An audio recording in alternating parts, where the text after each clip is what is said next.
In today's video, I review what our favourite doctor eats in a day. Roll the titles. For the record, I'm done trying to make y'all comfortable. For the record, you ain't trying to grow, then it's done for you.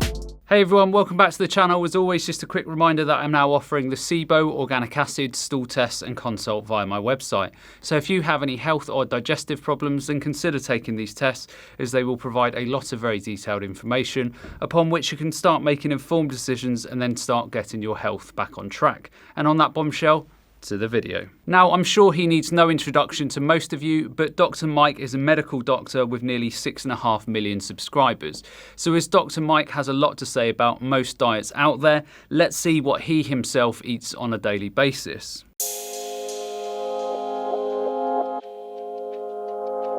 Being a doctor pays well by the looks of it. Nice crib, doc. Good morning, folks. I just decided that I want to do another what I eat in a day video. I thought about the one I did 2 years ago, and a lot has changed, not only in my routine, but also in my YouTube videos. That one was just so cringy. It's interesting he says that so much has changed. It's a bit of a weird thing to say about a diet. What I personally eat now will be the same as what I eat in 2 years' time. There may be some new foods coming in and out of the diet, but the staples will always be consistent. Also, changing a diet usually happens when there are some underlying issues that you are trying to resolve. If you are healthy and happy, then why would you need to change the diet? So it would be interesting to see some of the reasons behind some of these modifications. So I'm gonna take you through what I eat for breakfast, lunch, dinner, and everything in between with the help of my partner, LifeSum, who's gonna help me track my calories, macronutrients, micronutrients, all that good stuff. Are you ready to come along for the ride? Give me 5. Oh, you missed it. One more time. No, this hand. This one. Give me 5. Yeah! Anyone know what type of dog that is? My breakfast has changed a little bit since my last video, so let me show you what I eat for breakfast nowadays. This is my breakfast. Lately, I haven't been eating breakfast. I've become a huge fan of intermittent fasting, where I have 14 to 16 hours since my last meal. Awesome, I am a fan of intermittent fasting, and there is certainly increasing evidence on its benefits for hormone regulation, genetic function, weight loss, the management of type 2 diabetes, and also for increasing your longevity prospects. So kudos for Dr. Mike for being up on areas such as intermittent fasting. Unfortunately, many within his profession disregard diets or similar health strategies to fasting as nothing more than voodoo. Things are certainly changing, and the more doctors coming through with interest in nutrition such as Dr. Mike, the better it will be for everyone. Like right now, I'm about to go on national television. I have to be super sharp, talk about CBD. Kind of interesting. If you guys want to hear more about CBD, drop it down below in the comments. I'm gonna go on TV without eating anything.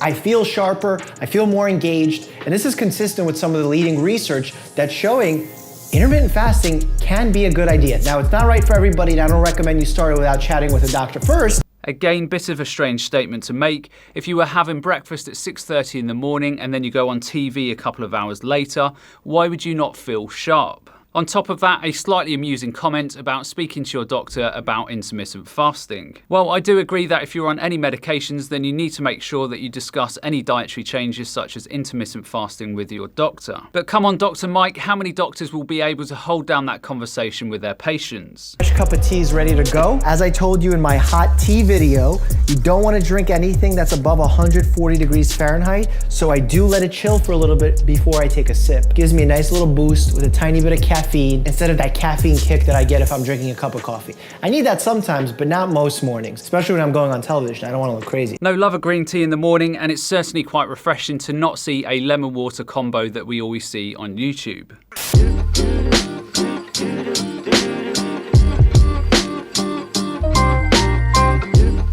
All right, I got this yummy bowl, steak, sweet potatoes, broccoli. Over here, I got my avocado toast with some sriracha flakes. This bowl is a go-to bowl for me. It has protein, it has complex carbohydrates, antioxidants from the broccoli, and on top of it, it has a romesco sauce, olive oil, healthy fats. You know, they say you are what you eat. I guess I must be nutritious. Look, while I'm never going to agree with Dr. Mike's choice to eat a steak, for the vast majority of people on the planet, that type of meal would be a significant improvement for the standard type of junk food diets that many people are eating. That being said, just because that meal would be an improvement for some, it certainly doesn't mean it's healthy. Many people will claim that the Mediterranean diet is healthy. Yes, it's healthy compared to something like a Western type diet, but let's not forget the rates of heart disease and cancer are still very high. So it's all about context. I'm gonna pull up my lifestyle map here and enter what I ate. Multi-grain, if I can spell.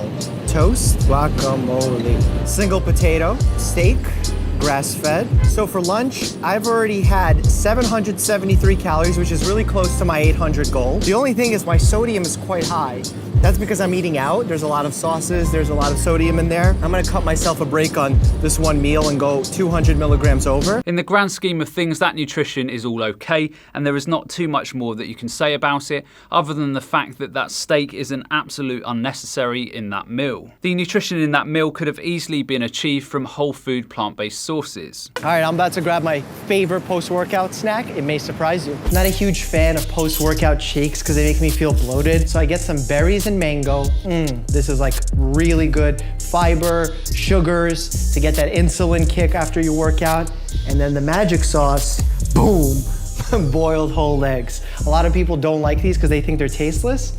I think they're delicious. Again, another strange statement to make. A smoothie will cause bloating if he has it after exercising, but mangoes and berries don't. So a smoothie which has its fibre broken apart to some extent causes bloating, but whole form berries and mango not. Berries and mango are also low FODMAP, so maybe Dr. Mike has some digestive issues with higher FODMAP foods if that is what is going in the smoothie and causing issues. But that is nothing more than speculation on my part. And in terms of the eggs, Dr. Mike, I don't not like them because they are tasteless. I don't like them because, again, they are a complete unnecessary. Then, because I need some electrolytes to refuel, I'm gonna get some pink Himalayan salt here. Dip, get a little bit of salt on there, just a pinch. A lot of people will say, oh, I don't like it without ketchup and mayo. Look, if you need a dab of ketchup or a dab of mayo to make a healthy meal appetizing, make it happen. Just don't throw in a whole 3 tablespoons full of mayo and expect that meal to still be healthy. Now, I go on to my favorite part. Blueberries, one of the most antioxidant-rich berries out there. One of the best fruits to eat. Hard-boiled egg, blueberries, strawberries, and then last but not least, mango. Here's our stats. 334 calories, 17 grams of protein, 31 grams of carbs, 16 grams of fat, 160 milligrams of sodium.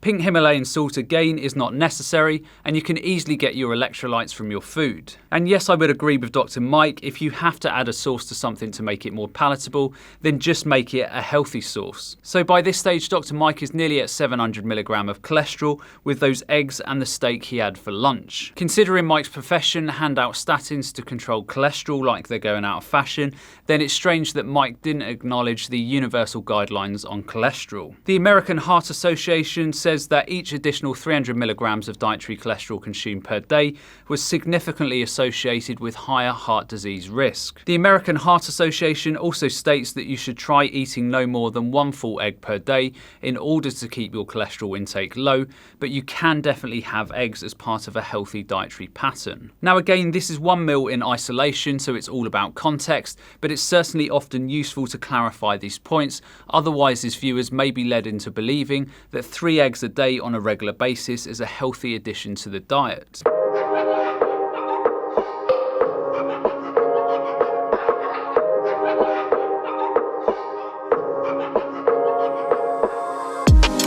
I'm gonna enjoy myself a Greek salad with grilled chicken. Greek salad is the way to go. You're getting tomatoes, cucumbers, olives, all power vegetables. Then you got your grilled chicken, clean source of protein, a little olive oil and vinegar just for an extra little taste kick. After a long day, filming, hanging out with Bear, doing TV, this is a nice thing to come home to. Salad is great, but again, another large serving of animal products that is unnecessary. Now, I think that most people would agree with the need to go more plant-based due to things like climate change, your health, and also for the well-being of animals. 3 eggs, a steak, and a chicken salad throughout his day of eating is certainly OTT. especially when he's not even discussing the cholesterol and wider dietary guidelines from organisations such as the Academy of Nutrition and Dietetics and also the American Heart Association. Now again, this is just an isolated day of eating, but at least broach the subject so we, the viewers, can understand if your dietary thoughts align with the evidence. And I'm gonna say this is roughly 8 ounces of chicken, a small avocado, half a tomato, 1 ounce of olive oil. There's a little feta in here, feta. We got 829 calories in this meal, 71 grams of protein, 22 carbs, 54 grams of fat, all healthy fat. Sodium, 1216, which is under what I'm supposed to be eating for this meal. And this is a perfect dinner for me, at least for my goals. Look at that feta. So again, not too much more to add with what Dr. Mike has already said, other than that the cholesterol with all the chicken and all of the other animal products throughout the day has taken his cholesterol intake to 2.5 to 3 times the recommendations per day. So again, if you're going to do that, then you certainly need to acknowledge to your audience that this doesn't conform to current guidelines. For those of you who have not lived in Manhattan, storage comes at a premium. So when I get a lot of groceries, I have to store them in all places in my dishwasher. And I know that's really funny to say, but I don't use a dishwasher a lot. I order out a lot, and if I'm washing dishes, I can just do them by hand in the dishwasher? No, in the sink. But what I do use it for is for storing my nuts. Absolute genius. I love nuts. I'm actually not joking, I really do love nuts. That's about half a cup. I feel like you guys are gonna be judging me so hard for using my dishwasher. Look, my dishwasher is confused already. It turned on because it's like, is it time? No, it's not time. There's groceries inside here, don't wash them. Certainly not judging the use of the dishwasher. The only thing that I would question is eating later in the evening. Findings from recent studies from researchers like Professor Sachin Panda indicate that melatonin, the hormone commonly associated with sleep, influences critical aspects of metabolism, especially those that regulate insulin sensitivity. Melatonin release increases in the evening in response to low light and circadian rhythms to promote sleepiness. But it also binds to receptors in the gut that signal the pancreas to reduce insulin production. So eating late at night when insulin levels are naturally low can have negative effects on human health. Healthy fats galore here, even a little bit of protein to finish off my day. What I want you to understand from watching me today, having my final snack here, this is what I ate today. It's not what I eat every day. That's an important distinction. And one of the most important distinctions is that this diet that I follow, this specific eating plan that I follow, is not for everybody.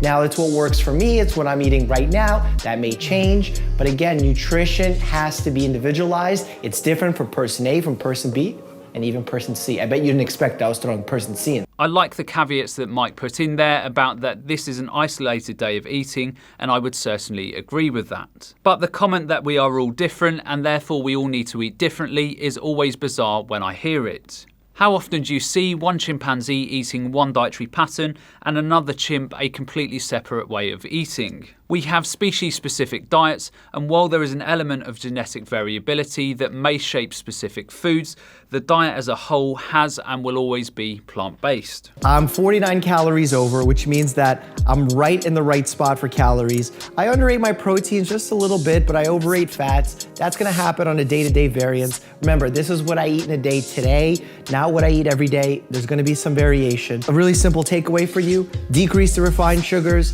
decrease the processed foods, and increase the fruits and vegetables and plants in your diet, as well as those proteins, because that's how you stay happy and healthy. Amen to the increase in plants in the diet and the avoidance of processed refined foods and sugars. I think that's certainly something that we can all agree on. It's just a shame that Dr. Mike didn't consume a largely plant-based meal in line with the nutritional guidelines. He chose to eat 3 portions of animal products in that day that were completely unnecessary for human nutrition. Anyhow, that's the end of today's video. I hope you all enjoyed, and as always, remember to look after your body because it's the only place you have to live. And I'll see you next time.